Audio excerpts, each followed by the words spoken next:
تمہاری منزل یہ نہیں ہے کہ ڈگری مل جائے اور جاب مل جائے، یہ بہت چھوٹے درجے کی چیز ہے۔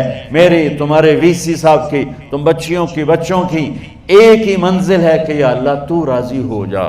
اللہ تجھے مرنے سے پہلے پہلے حاصل کرنا ہے، ڈھونڈنا ہے، پا لینا ہے، راضی کر کے مرنا ہے۔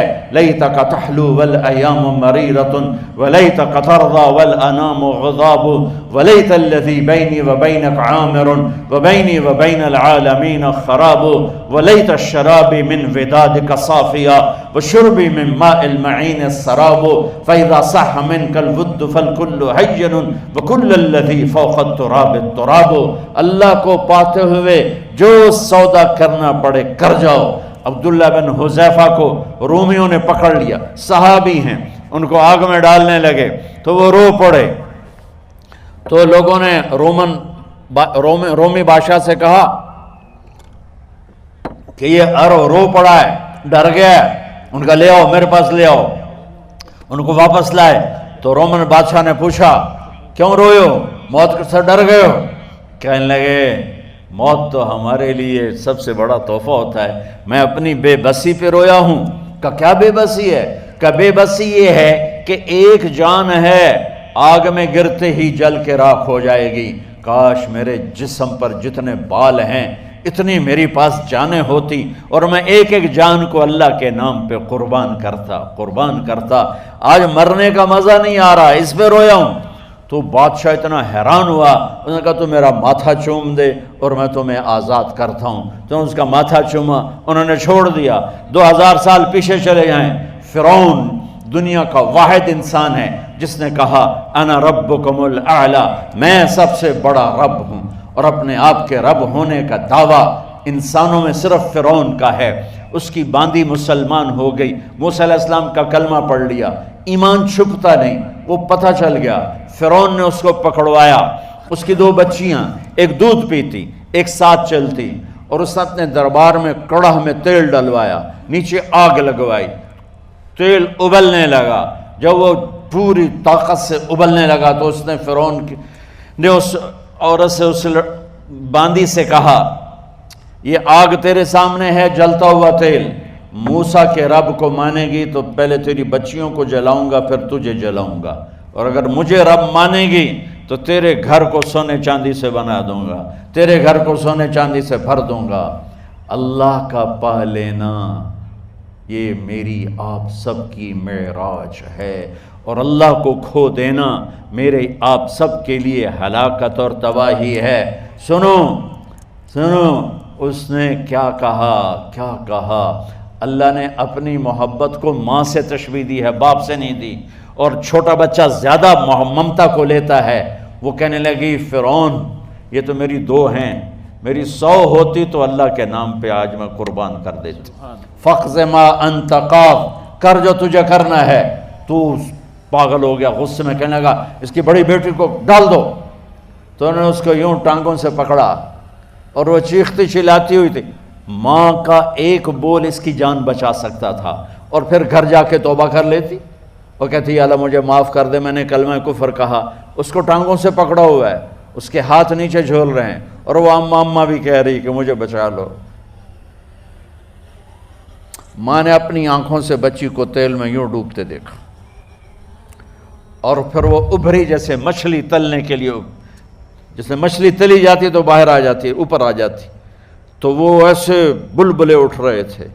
وہ ایک ہی لمحے میں اس کی تو جان گئی، ایک آنسو کا قطرہ اس نے نہیں نکلنے دیا اپنی آنکھوں سے، اور اپنے دل کو جب مضبوط کیا تو میرے رب کی غیرت، میرے رب کی رحمت محبت حرکت میں آئی۔ اللہ نے ماں کی آنکھوں سے پردہ ہٹا دیا، اور ماں نے اپنی بیٹی کی روح کو نکلتے دیکھا، اور وہ کہہ رہی ہے اصبری یا فَإِنَّ لَكِ مِنَ الْأَجْرِ كَذَا وَكَذَا، ماں جی ڈرنا نہیں، صبر کرو، جنت تیار ہے، جنت تیار ہے۔ اور شروع معصوم بچی کو تو پتہ بھی نہیں تھا کہ کیا ہونے والا ہے، اس کو پکڑ کے یوں ڈالا، اس کی تو آہ بھی نہ نکلی، اور وہ مچھلی کی طرح تلی گئی۔ اب پھر ماں کا کلیجہ پھٹا، اللہ نے پھر آنکھوں سے پردہ ہٹایا، اور انہیں اپنی بچی کی روح کو نکلتے دیکھا، اور وہ کہہ رہی اسبری یا فإن لک من الاجر کذا وکذا، ماں جی تھوڑی دیر کا صبر، جنت تیار ہے، جنت تیار ہے، جنت تیار ہے۔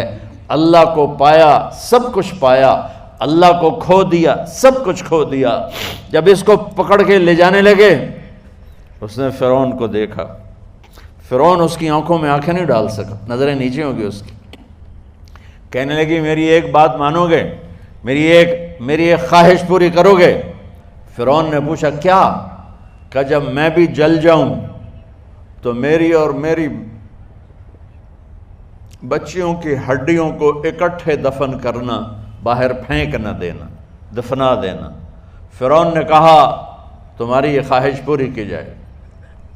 انہوں نے کہا پیچھے ہٹ جاؤ، میں نے اللہ کو جان دینی ہے، مجھے دھکا دینے کی ضرورت نہیں ہے، میں اپنے اللہ سے ملنے جا رہا ہوں۔ سبحان اللہ، جب اللہ مطلوب ہوتا ہے تو موت محبوب بن جاتی، جب اللہ کی نافرمانی ہوتی ہے تو موت سے نفرت ہو جاتی ہے، مرنا عذاب نظر آتا ہے۔ وہ چھلانگ مار گئی، اللہ اکبر کا نعرہ لگاتی ہوئی، ہڈیاں ادھڑ گئیں، گوشت ادھڑ گیا، ہڈیاں باقی رہ گئیں۔ فرعون نے کہا ایک ہی جگہ ڈال دو، سب کو دفن کر دو۔ دفن 2000 سال کے بعد بچوں بچیوں، 2000 سال کے بعد، موسیٰ علیہ السلام کے 2000 سال کے بعد جناب رسول اللہ صلی اللہ علیہ وسلم دنیا میں تشریف لائے۔ 40 سال کی عمر میں نبوت ملی، 50 سال کی عمر میں معراج ہوا، 2000 پلس 50، 2050 سال کے بعد میرے نبی کی سواری بیت المقدس جا رہی ہے، اور بیت المقدس پر جب وہ اوپر پہنچے ہیں تو مصر وہاں سے قریب ہو جاتا ہے۔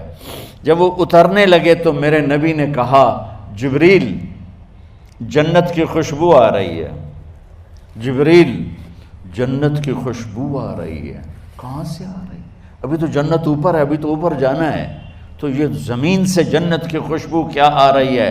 تو جبریل نے عرض کی یا رسول اللہ، فرعون کی ایک باندی تھی جو اللہ سے سودا کر گئی جان کا اور اپنی بچیوں کا، اس کی بچیوں کی ہڈیوں کو جہاں دفن کیا گیا ہے، یہ خوشبو جس دن انہیں دفن کیا تھا اس دن سے لے کر آج تک یہ خوشبو آ رہی ہے، اور یہ قیامت تک آتی رہے گی۔ اللہ اپنے نام پہ قربان ہونے والوں کی یوں قیمت لگاتا ہے، پہلے اپنی منزل طے کرو، پہلے اپنی منزل طے کرو، پہلے اپنی منزل طے کرو کہ مجھے اپنی زندگی کی سے لینا کیا ہے، مجھے اللہ کو پانا ہے، مجھے اللہ کو پانا ہے۔ میں نے اللہ کی قسم، اگر اللہ راضی ہے تو پھر موت سے بڑھ کر کوئی تحفہ نہیں، اس سے بڑھ کر کوئی خوبصورت پیغام نہیں، اور اگر اللہ ناراض ہے تو موت سے خوفناک کوئی پیغام نہیں۔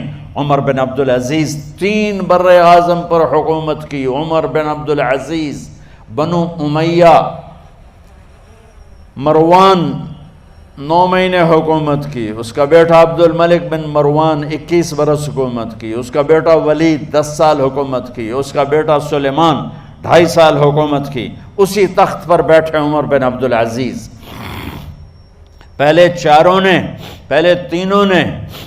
نے اللہ کے شریعت کو قربان کیا حکومت کے لیے۔ عمر بن عبدالعزیز نے اپنے آپ کو قربان کیا اللہ کے لیے، حکومت کو پاؤں کے تلے رکھا اور اللہ کی رضا کو سامنے رکھا۔ ان کو زہر دیا گیا۔ جب ان کی موت کا وقت قریب آیا تو انہوں نے رجا بن حیوہ کو بلایا۔ سننے والی بات ہے بچوں، ان سے فرمانے لگے سنو، میں نے 3 بادشاہوں کو قبر میں اتارا۔ اب بچیاں تو قبرستان جاتی نہیں، ہم تو اپنے ہاتھوں سے قبر میں اتارتے ہیں اور اوپر مٹی ڈالتے ہیں اور اوپر اینٹیں ڈالتے ہیں اور پھر منو مٹی میں دبا کے واپس آتے ہیں۔ یہ منظر آپ بچیوں کے تو دیکھنے کا بھی نہیں ہے۔ وہ کہنے لگے میں نے 3 بادشاہوں کو مٹی میں ڈالا، لیکن ان کے کفن کی گرہ کو جب کھول کے دیکھا تو ان کے چہرے قبلے سے ہٹ چکے تھے اور رنگ ان کے کالے پڑ چکے تھے۔ ولید بن عبد الملک، سلیمان بن عبد الملک، عبد الملک بن مروان، عبد الملک باپ ولید بیٹا، سلیمان بیٹا، یہ تینوں کا ان کے چہرے کالے ہو گئے تھے اور ان کا قبلے سے منہ پھر گیا تھا۔ اب میں مرنے لگا ہوں، مجھے پہلے ضرور چیک کرنا کہ میرا اللہ میرے ساتھ کیا کرتا ہے۔ پہلے تینوں کی ظلم کی حکومت تھی، ان کے چہرے قبلے سے کیوں ہٹ گئے؟ آپ کو عجب بات بتاؤں، ولید بن عبد الملک روزانہ تہجد میں کھڑے ہو کے 10 سپارے پڑھتا تھا، 10 سپاروں کی تلاوت تہجد میں کرتا تھا کھڑے ہو کے، اور قبلے سے چہرہ ہٹ گیا۔ سلیمان بن عبد الملک تہجد گزار، چہرہ قبلے سے ہٹ گیا، ظلم کیا، ظلم کیا، ظلم کیا، خون کو پانی بنا دیا، حکومت پر شریعت کو قربان کیا، رشتے ناتوں کو قربان کیا۔ اللہ نے قبلے سے چہرے، نمازیں منہ پہ مار دی، روزے منہ پہ مار دیے، حج زکاتیں منہ پہ مار دی، تہجد ان کے منہ پہ مار دی، اور ان کے چہروں کو قبلے سے ہٹا دیا اور رنگ کالے کر دیے۔ عمر بن عبدالعزیز نے اسی سلطنت کو عدل سے بھر دیا، اسی سلطنت کو عدل سے بھر دیا۔ کیسی سلطنت کی؟ جب گورنر تھے تو 60 اونٹوں پہ سامان چلتا تھا، جب امیر المومنین بنے تو بچے کہنے لگے ماں سے، بچے بچیاں 12 تھے، ماں سے کہنے لگے کہ عید کا موقع آ رہا ہے، ابا سے کہو ہمیں نئے کپڑے تو لے کر دیں۔ ان کی ماں کا نام ہے فاطمہ، بچوں کی ماں کا نام فاطمہ بنت عبد الملک۔ یہ دنیاوی سٹیٹس میں سب سے بڑی خاتون گزری ہے، آج تک اس کے لیول کی کوئی عورت نہیں آئی۔ دادا بادشاہ، باپ بادشاہ، 4 بھائی بادشاہ، 6 خامند بادشاہ، 7 نسبتوں سے یہ عورت شہزادی رہی ہے۔ حضرت عمر گھر آئے، بیگم نے کہا بچے کپڑے مانگ رہے ہیں۔ حضرت عمر کہنے لگے میرے پاس تو پیسے نہیں ہیں، تنخواہ میں تو مشکل سے روٹی پوری ہوتی ہے، کہاں سے لے کر دوں؟ تو تھوڑی دیر خاموش رہیں بیگم، پھر کہنے لگی آپ ایسا کریں اگلے مہینے کی سیلری ایڈوانس لے لیں، اس سے میں کپڑے لے لیتی ہوں اور روٹی کا خرچہ میں مزدوری کر کے گھر بیٹھے مزدوری کر کے چلا لوں گی، آپ 1 مہینے کی تنخواہ ایڈوانس لے لیں۔ حضرت عمر بن عبدالعزیز واحد خلیفہ ہیں جن کے دور میں 3 بر اعظم میں زکوٰۃ لینے والا باقی نہیں بچا تھا۔ یہاں لاہور بھی ان کی حکومت کے نیچے تھا، جنوبی اسپین فرانس ان کے حکومت کے نیچے تھا، کاشغر تک ان کے حکومت کے نیچے تھا، استنبول کے دروازوں تک ان کی حکومت تھی۔ 3 بر اعظم میں ایک آدمی زکوٰۃ لینے والا نہ بچا، اور اپنا حال یہ ہے کہ بیگم سے کہہ رہے ہیں پیسے کوئی نہیں، کپڑے کہاں سے لے کر دوں؟ اور بیگم طریقہ بتا رہی ہے کہ آپ اگلے مہینے کی تنخواہ ایڈوانس لے لیں، اس سے میں کپڑے لے لوں گی، اور چولہے کا خرچہ، روٹی کا خرچہ میں گھر بیٹھ کے مزدوری کر کے کما لوں گی۔ تو حضرت عمر کہنے لگے ہاں یہ ٹھیک ہے۔ باہر آئے وزیر خزانہ مزاحم، انہیں بلایا کہ بھائی ہمیں اگلے مہینے کی تنخواہ ایڈوانس چاہیے، یہ تنخواہ والے لوگ بیٹھے ہوئے ہیں تنخواہیں لیتے ہیں۔ اس نے کاغذ قلم آگے رکھ دیا، کہا حضرت یہاں لکھ کے دے دیں آپ 1 مہینہ زندہ رہیں گے میں تنخواہ دے دیتا ہوں، اب مجھے لکھ کے دے دیں آپ 1 ماہ زندہ رہیں گے میں آپ کو تنخواہ دے دیتا ہوں۔ چپ کر کے اٹھے، ایک لفظ نہیں بولے، گھر گئے۔ حضرت اپنی بیگم فاطمہ سے کہا بیگم بچوں سے کہہ دو کہ باپ کے پاس کپڑے لے کر دینے کی سخت نہیں ہے، اور خزانے ایسے بھرے پڑے تھے کہ زکوٰۃ لینے والا کوئی نہیں تھا۔ عید کی نماز ہوئی، نماز کے بعد جب ساری فیملی ملنے آئی اور بچے بھی ملنے آئے تو ان کو دیکھ کر ان کی آنکھوں میں آنسو آ گئے۔ کہنے لگے بچوں آج تمہیں دکھ تو ہوگا اپنے باپ پر کہ ایک جوڑا کپڑا بھی لے کر نہ دیا عید کا۔ تو ان کے ایک بیٹے نے کہا ابا جان آج ہم بڑے خوش ہیں، ہمارا سر اونچا ہے کہ ہمارے باپ نے مسلمانوں کے مال پہ ڈاکہ نہیں ڈالا، ہمیں قربانی کا بکرا بنایا، لیکن مسلمانوں کے مال میں خیانت نہیں کی۔ یہ ان کا طرز حکومت تھا، اس طرح انہوں نے حکومت کی۔ گھر میں تشریف لائے تو بیٹیوں سے بات کی تو انہوں نے منہ پہ ایسے دوپٹہ رکھا ہوا، منہ پہ دوپٹہ رکھ کے بات کریں تو فرمانے لگے کپڑا تو ہٹاؤ، دوپٹہ کیوں رکھا ہوا ہے؟ تو گھر کی خادمہ زور زور سے رونے لگی، کہنے لگی امیر المومنین آج آپ کی بیٹیوں نے کچا پیاز توڑ کے روٹی کھائی ہے تو وہ اس کی بو ہے منہ میں، آپ کو بو سے نفرت ہے اس لیے منہ پہ کپڑا رکھ لیا ہے۔ تو حضرت عمر اتنا روئے کہ ان کی داڑھی تر ہو گئی۔ کہنے لگے آخر میں جب تھوڑا آسرے میں آئے، کہا میری بیٹیوں تمہارا باپ تمہیں بڑے اچھے کھانے کھلا سکتا ہے لیکن میں جہنم کو برداشت نہیں کر سکتا، میں جہنم کی آگ برداشت نہیں کر سکتا۔ اب مرنے کا وقت آ گیا۔ جب وہ گورنر تھے تو 60 اونٹوں پہ ان کا سامان چلتا تھا، اور جب وہ امیر المومنین بنے تو عیادت کے لیے لوگ آ رہے تھے، تو سالے عیادت کے لیے آئے، فاطمہ کے بھائی، کپڑے دیکھے امیر المومنین کے تو بہن کو ایک طرف کر کے فرمایا، بڑے نیک سرداروں میں سے تھے یہ مسلمہ بن عبد الملک، کہنے لگے امیر المومنین کے کپڑے تبدیل کروا دو، لوگ پوچھنے آ رہے ہیں تو میلے کپڑے اچھا نہیں لگتا۔ کہا جی بھائی کرواتی ہوں۔ اگلے دن جب وہ حال پوچھنے آئے تو پھر وہی کپڑے تھے، تو انہوں نے ان کو الگ جا کر کہا بہن میں نے تمہیں کہا تھا کپڑے بدلوا دیتی، کیوں نہیں بدلوائے؟ تو وہ رونے لگیں، کہنے لگی کہاں سے بدلواؤں، جوڑا ہی ایک کہاں سے بدلواؤں؟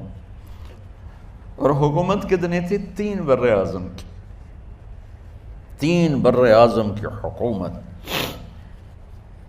ہمارا تو پٹواری امان کا نہیں ہے، اور وہ 3 بر اعظم کی سلطنت لے کر ایک جوڑے میں اللہ سے ملنے جا رہا ہے۔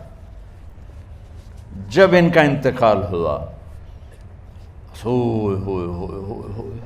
سلیمان بن عبد الملک کی ڈیڈ باڈی جب قبر کے قریب لائے اتارنے کے لیے تو ایسے ایسے ہلنے لگا، اس کا پورا جسم ہلنے لگا۔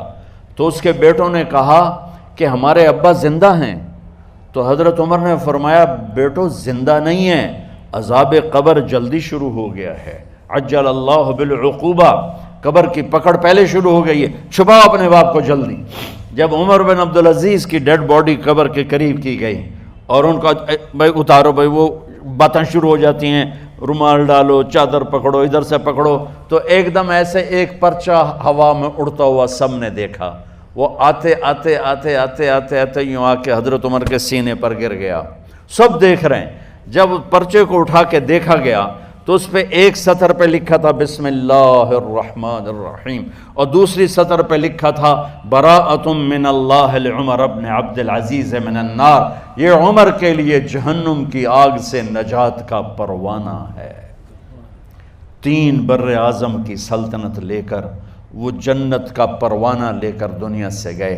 جب ان کو قبر میں اتارا گیا تو انہوں نے رجا بن حیوہ سے فرمایا تھا 3 بادشاہوں کے چہرے دیکھے قبلے سے پھر گئے، رنگ کالے پڑ گئے، مجھے تم نے دیکھنا ہے کہ کیا ہوتا ہے؟ تو رجا فرماتے ہیں جب میں قبر میں اترا اور ان کے کفن کی گرہ کو کھول کے دیکھا تو چہرہ قبلے کی طرف فکس تھا، اور مجھے یوں لگا جیسے 14ویں رات کا چاند قبر میں اتر آیا ہو۔ میرے عزیزو، طلبہ و طالبات، اللہ کو اپنی منزل بناؤ، اللہ کو اپنی منزل بناؤ، اللہ کو اپنی منزل بناؤ۔